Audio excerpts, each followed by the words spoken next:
रामकृष्ण हरी मंडळी, तर आज होती आषाढी एकादशी आणि त्यानिमित्ताने आम्ही सर्वजण निघालो होतो वारीमध्ये छत्रपती संभाजीनगर ते वाळूज, ज्याला की छोटं पंढरपूर असं संबोधलं जातं, त्या ठिकाणी आम्ही पायी वारीमध्ये निघालो होतो. चला तर मग तुम्ही सुद्धा घर बसल्या आनंद घ्या वारीचा आजच्या व्लॉगमध्ये. तर मंडळी, वारी म्हणजे महाराष्ट्रातील एक पवित्र आध्यात्मिक आणि सांस्कृतिक परंपरा आहे आणि आम्ही सुद्धा या विठ्ठल भक्तीच्या आनंद सोहळ्यात निघालो होतो वाळूज पंढरपूरच्या दिशेने.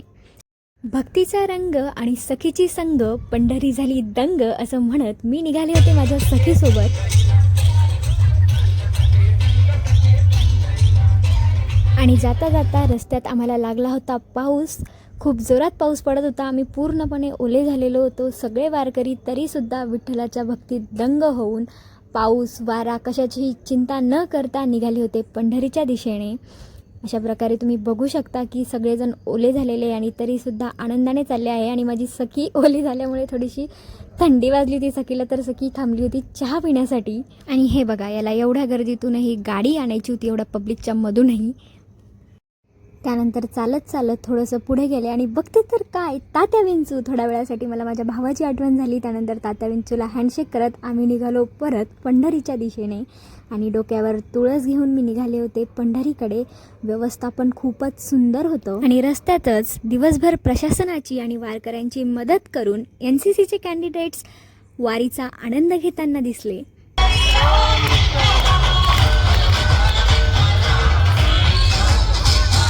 आणि रस्त्यामध्ये असे सुंदर सुंदर विठ्ठल रखुमाईचे देखावे लावलेले होते आणि रस्त्यामध्ये अफाट पब्लिक होती रस्त्याने. आणि ही पब्लिक या देखाव्यांचा आनंद घेत होती, दर्शन घेत होती आणि फोटोसुद्धा काढत होते सगळेजण. वारीच्या सेवेसाठी प्रशासन, जनता आणि स्वयंसेवकांनी खरंच खूप सुंदर अशी मेहनत घेतलेली होती आणि खूप सुंदर असं नियोजन केलेलं होतं.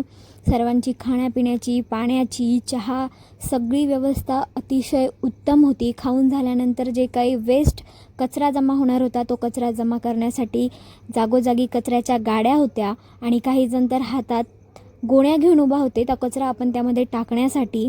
आणि सुंदर अशी वारीची योजना केलेली होती. सुंदर असं नियोजन झालेलं होतं सगळीकडे. वारी दरम्यान मोफत आरोग्य शिबिराचं सुद्धा आयोजन केलं गेलेलं होतं आणि महानगरपालिकेचे सदस्य असे विठ्ठलाप्रमाणे कमरेवर हात ठेवून सर्व जनतेला हरित पर्यावरण आणि कचरा व्यवस्थापनाबद्दल संदेश देत होते. वारीच्या आनंदाबरोबरच पर्यावरण, समाज आणि आपल्या शहराप्रती आपले कर्तव्य याबद्दलचे मार्गदर्शन आणि जागरूकता महानगरपालिका करताना दिसत होती.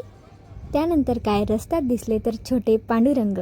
आणि पांडुरंग मस्त त्यांच्या वारकऱ्यांचा आनंद घेत घेत निघाले होते पंढरीच्या दिशेने त्यांच्या वारकऱ्यांसोबत. आणि सोबतच रस्त्यात पांडुरंगांसोबत छोटी रखुमाई आणि छोटा वारकरीसुद्धा दिसला. बालवयातच या विठ्ठल भक्तीचं यांचं वेड पाहून आणि विठ्ठल भक्तीत दंगलेले हे छोटे वारकरी पाहून खरंच मनाला खूप आनंद मिळाला. आणि अशा प्रकारे या सगळ्या गोष्टींचा आनंद घेत घेत आम्ही पंढरपूरच्या दिशेने चालतच होतो. सगळेजण अतिशय आनंदी होते, थकले होते, तरीसुद्धा कुणाच्याही चेहऱ्यावर नाराजी नव्हती. सोबतच टाळ आणि मृदंगाच्या तालावर आम्ही पावले आणि फुगडी खेळण्यात दंग झालेलो होतो.